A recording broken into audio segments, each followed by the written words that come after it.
कहते हैं भगवान हर जगह नहीं पहुंच सकते, इसलिए उन्होंने माता पिता बनाए। लेकिन क्या कोई संतान इतनी निस्वार्थ हो सकती है कि अपने माता पिता को ही अपना भगवान मान ले? बहुत समय पहले की बात है। एक ऐसा पुत्र जन्मा जिसने दुनिया को सिखाया कि सच्ची भक्ति केवल मंदिरों में नहीं बल्कि माता पिता की सेवा में भी होती है। उसका नाम था श्रवण कुमार। वह बाल्यकाल से ही अपने माता पिता की हर इच्छा का सम्मान करता, उनकी हर जरूरत को अपना कर्तव्य मानता। परंतु विधि का विधान देखिए, उसके माता पिता जन्म से ही नेत्रहीन थे। लेकिन श्रवण के लिए यह कोई बोझ नहीं था, बल्कि उसके प्रेम और समर्पण की परीक्षा थी। एक दिन जब उसके माता पिता ने उससे कहा, बेटा, तूने हमारी जीवन भर सेवा की है, अब हमारी एक अंतिम इच्छा है। हम तीर्थ यात्रा करना चाहते हैं ताकि इस जीवन को पूर्ण कर सकें। श्रवण ने यह सुना और बिना एक पल की देर किए अपना निर्णय ले लिया। वह बोला, मां पिताजी, जब तक आपका पुत्र जीवित है तब तक आपकी हर इच्छा पूरी होगी। तीर्थ यात्रा ही नहीं, मैं आपको खुद अपने कंधों पर बिठाकर ले जाऊंगा। और फिर शुरू हुआ एक ऐसा सफर जो इतिहास के पन्नों में अमर हो गया। श्रवण कुमार ने एक मजबूत कावड़ बनाया जिसमें दोनों माता पिता को बैठाया और स्वयं कंधों पर उठाकर तीर्थ यात्रा पर निकल पड़ा। वह दूर दूर तक वह गांव-गांव घूमता, हर मंदिर, हर पवित्र नदी के दर्शन कराता। रास्ते में पथरीले मार्ग आए, धूप की तपिश झेली, बारिश की बूंदों में भीगता रहा, लेकिन वह रुका नहीं। उसका प्रेम, उसकी भक्ति अडिग थी। लेकिन नियति ने उसके धैर्य की परीक्षा लेने का निर्णय कर लिया था। एक दिन जब वह घने जंगल से गुजर रहा था, उसके माता पिता को प्यास लगी। उन्होंने धीमे स्वर में कहा, बेटा, हमें प्यास लगी है, क्या आसपास कहीं जल मिलेगा?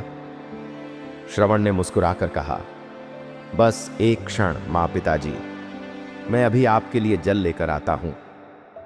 वह पास ही बह रही एक नदी की ओर गया, हाथ में एक घड़ा लिया और जैसे ही पानी भरने लगा, अचानक जंगल में तीर की ध्वनि उत्पन्न हुई और अगले ही पल एक दर्दनाक आवाज जंगल में गूंज उठी। यह आवाज किसी और की नहीं बल्कि स्वयं श्रवण कुमार की थी। राजा दशरथ, जो उस जंगल में शिकार पर निकले थे, उन्होंने पानी भरने की हल्की आवाज सुनी और यह समझकर कि कोई जानवर है, बिना देखे शब्द भेदी बाण चला दिया। यह ऐसा बाण था जो अगर किसी पर छोड़ा जाए तो उसकी मृत्यु तय है। जब वे पास पहुंचे और देखा कि तीर किसी जानवर को नहीं बल्कि एक निर्दोष बालक के सीने में लगा था, तो उनके पैरों तले जमीन खिसक गई। श्रवण कुमार तड़पते हुए बोले, राजन, आपसे मेरी आखिरी विनती है। मेरे माता पिता नेत्रहीन हैं, वे मेरी प्रतीक्षा कर रहे हैं, वो प्यासे हैं।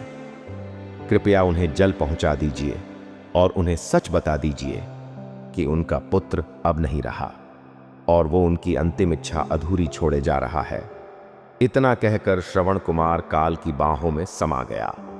राजा दशरथ कांपते हुए उसके माता पिता के पास पहुंचे और कांपते स्वर में बोले, हे मां, आपका बेटा अब नहीं रहा। मुझसे बहुत बड़ी गलती हो गई, मुझे क्षमा कर दीजिए। मुझे लगा कोई मृग पानी पी रहा है और मैंने आपके पुत्र पर शब्द भेदी बाण चला दिया, जिससे उसका बच पाना असंभव था। जैसे ही वृद्ध माता पिता ने यह सुना, उनके हाथों से घड़ा गिर गया। मां ने रोते हुए कहा, राजन, तुमने हमारे जीवन की रोशनी छीन ली, अब हमारा इस संसार में कोई सहारा नहीं बचा। पिता ने कांपते स्वर में कहा, हे दशरथ, जिस प्रकार आज हमने अपने पुत्र को खोया है, ठीक उसी प्रकार एक दिन तुम्हें भी अपने पुत्र वियोग का दर्द झेलना पड़ेगा।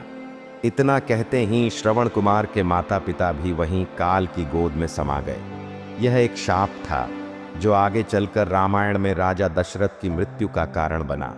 खैर, ये कहानी फिर कभी सुनाऊंगा आपको। श्रवण कुमार चले गए, लेकिन उनकी भक्ति, उनकी सेवा और उनका त्याग आज भी अमर है। जो माता पिता का सम्मान करता है, वह साक्षात भगवान का आशीर्वाद प्राप्त करता है। रोशनी बनकर हर अंधेरा मिटा दिया, सपनों की राहों में चिराग जला दिया। जो खुद धूप में चले मगर हमको छांव दी, वो माँ की ममता थी, वो पिता की छांव थी। पैरों में छाले हों मगर मुस्कुराते रहे, हमारी खुशी के लिए हर गम छुपाते रहे। न रख सके कंधों पर एक पल भी भार, मगर खुद को ढोते रहे सालों साल। ऐसी मोहब्बत का कोई मोल नहीं, माँ पिता के बिना जीवन में कुछ अनमोल नहीं। कहानी से सीख, माँ पिता की सेवा से बड़ा कोई धर्म नहीं। जो उनके आशीर्वाद को समझता है वह जीवन में कभी हारता नहीं। भगवान की पूजा से पहले माता पिता की इज्जत करें, क्योंकि उनकी दुआ ही असली वरदान है। तो दोस्तों, अगर यह कहानी आपके दिल को छू गई हो तो लाइक करें ताकि यह संदेश औरों तक पहुंचे। कमेंट करें और बताइए कि आपके माता पिता ने आपके लिए क्या त्याग किया है।